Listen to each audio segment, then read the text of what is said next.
You slept through the storm yesterday. Good chance you may be waking up to its aftermath. News 3's Jo Ola is live in Wheeler Road with a look at some of the damage there. Jo? Yeah, Charlotte, we're here on Madison's northeast side, and if you take a look right here, we're in pretty much the whole of what's left from when this tree was uprooted, and you can tell just how big and how tall this tree really was, and the uproot, the extreme damage that was caused by Thursday night's storm. You have roots coming out of the tree, you have big ones and small ones kind of coming all over the base here.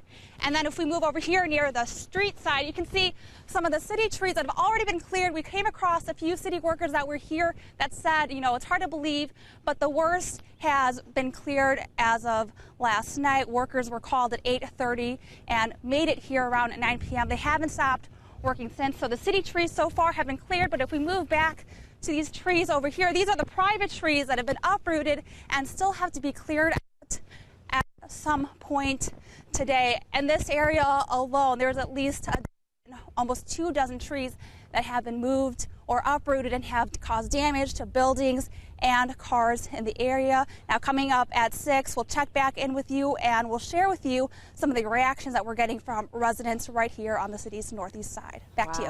All right, Jo, thank you very much. Several trees are down and some homes and businesses are damaged this morning after that strong storm blew through southern Wisconsin. Jo Ola is live on Wheeler Road where neighbors are responding to significant damage. Good morning. Good morning, Charlotte. You know, the sun's starting to come up and neighbors are waking up, coming out of their homes right here near Wheeler Road and really kind of taking in the scene with the trees that have been uprooted. And a lot of them have been saying that, you know, it's just unbelievable, and they can't really understand, you know, what they're seeing at this point. Now, crews were out here late Thursday night and early this morning when we first arrived, clearing debris and nearly 2 dozen large trees that came down here in Madison. Now, the storm came through the city's north side around 7:30 to 8 o'clock last night, bringing down again nearly 2 dozen trees onto buildings, cars, and streets. Now, people here say windshields were broken and some couldn't get out of their front doors and even had to wait for crews to clear the way. I don't think there was a lot of heavy damage. The gutters are torn off. I don't think it broke any windows. It had a couple of the front doors completely blocked. Now, Marlene, who you just saw there, said that she's just thankful that the most important thing is that no one was seriously injured. Now, with us this morning is John Lisi, who lives just down the street on Wheeler Road near all these trees that we've seen. Now, John, you've lived here for 29 years. Yes, yeah. Have you seen anything like this? Nothing like this at all. This is just unbelievable to wake up and see this happening here. Yes. Was your home damaged at all, or the area? Because you're just down the street here. Our home was not touched at all. I have just a couple of little leaves down on the ground, but that's it. So I'm all right down here, and I'm a block away.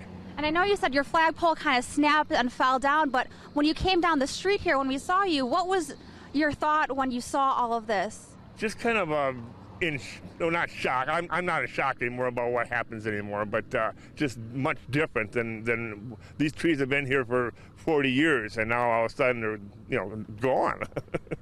It's real hard to believe. Thank you again, John, for being with us so early this morning. That's no problem. Yes.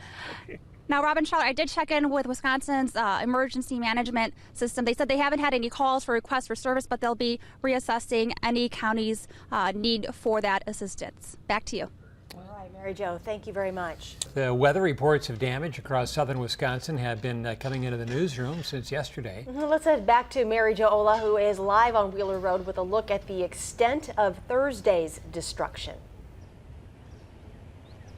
Yeah, good morning again, guys. Now you can still see behind me the trees, just how large they are and how far they've fallen from Thursday's storm. But if we move down this way toward this condominium building, you can see that they have leaves and branches kind of strewn about on balconies and on the actual wall. And down here we have on the ground what looks to be a gutter that fell from right up there 2 floors up to down here just near the first floor, and it's pretty long and wide, so I'm sure, you know, it made some sort of impact or noise when it came down Thursday night. But, you know, damage wasn't just here on Madison's northeast side. We have some photos that viewers have sent us from all around southern Wisconsin. This first one that we're going to show you here is from Brandy Drive. Now, Monroe was hit with some storm damage as well, including an external wall at a local brewery. Now, the next one, police say buildings and city parks were also damaged. Jennifer Brown sent us these, as well as trees were damaged down there too. And then Brian Jolson sent this picture of an outhouse house that he says was built around 1884 for the old East Dayton schoolhouse and got blown over in last night's storm. Now, you can send us your pictures through our Channel 3000 weather app. It will also allow you to stay up to date on storms from your storm shelter, and you can find up-to-date radar, personalized forecasts, and more. You can download it through Google Play or the Apple Store. And, like I had mentioned earlier, Rob and Charlotte, residents have been coming out here, really actually stopping to take pictures, because from what they tell us, they've never seen anything like this before. And they do want to thank the crews that came out and were here late Thursday night and early this morning clearing the road, because at some point last night, this whole road here on Wheeler was just covered in trees and, it was really impassable. So they want to send their thanks to those guys. Back to you. Kudos to all the crews that have been working Sure. very hard Yep. this entire week. All right, Mary Jo, thank you very much.